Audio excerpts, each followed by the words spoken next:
As a person who has come from Bihar, क्या बिहार के politics हमेशा ही इतनी पोलराइजिंगली कास्ट पे बटी हुई रही है, या हमेशा ही has Bihar been so deeply political कि लालू या नीतीश के अलावा कोई और ऑल्टरनेटिव ही नहीं आता? देखिए, जहाँ तक कास्ट की बात है ना, तो ये एक स्टीरियोटाइप क्रिएट कर दिया गया बिहार के बारे में।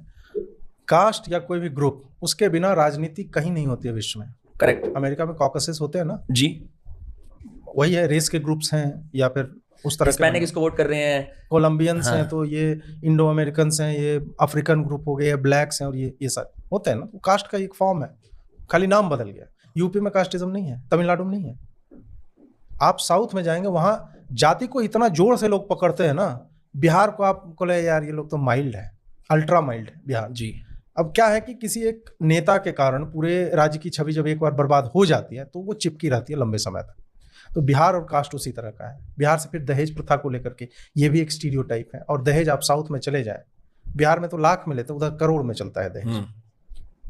तो उसके बारे में हम कभी नहीं सुनते हैं कि यार तमिलनाडु में इतना दहेज लिया जाता है, यार उधर तो पढ़े लिखे लोग। उधर की छवि है कि केरल में आदमी साला एनस में वो गोल्ड का पेस्ट लेकर के आ रहा है, वहां से आईसिस ज्वाइन किया जा रहा है, उसकी छवि इंटैक्ट 100% लिटरेसी वाला रहा है। बिहार वैसा कुछ नहीं कर रहा है, लेकिन बिहार जो है एकदम बर्बाद है और इलिटरेट है, गंवार लोग वहां से आते हैं।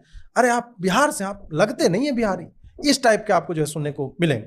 खैर, तो मैं ये बोल रहा हूँ कि कास्ट जो है हर जगह की पॉलिटिक्स में, बिना कास्ट के कहीं राजनीति नहीं होती, और बिहार उससे अछूता नहीं है। बिहार में भी वही होता है। सबसे बड़ा आंदोलन जो बिहार को लेकर के, जिसने क्या कहते हैं, इंदिरा गांधी तक की चूल्हे हिला दी थी, जयप्रकाश नारायण वाला आंदोलन था। JP movement. बिहार में ही केवल 1 लाख लोग इकट्ठा हुए थे गांधी मैदान में, और वो सरकार चली जाती है, स्टेट से भी जाती है और केंद्र से भी चली जाती है। तो बिहार उस तरह की धरती रही है। उसी पॉलिटिकल मूवमेंट से निकले हुए ये लोग हैं। जैसे आप वापस जाते हैं, अन्ना आंदोलन जो हुआ जी, अब आपको लगता है अगले 20 साल में इस तरह का कोई आंदोलन बिलीव करेगा? नहीं करेगा। विश्वास उठ जाता है ऐसे आंदोलनों से।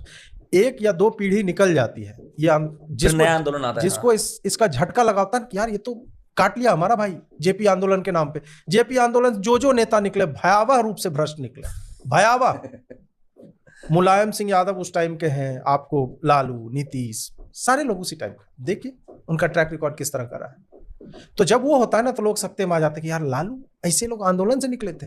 फिर आपको टाइम लगता है, फिर अन्ना आंदोलन होता है। उसके बाद आप देखिए किस तरह की उपज पौध निकली है इससे। योगेंद्र यादव, अरविंद केजरीवाल,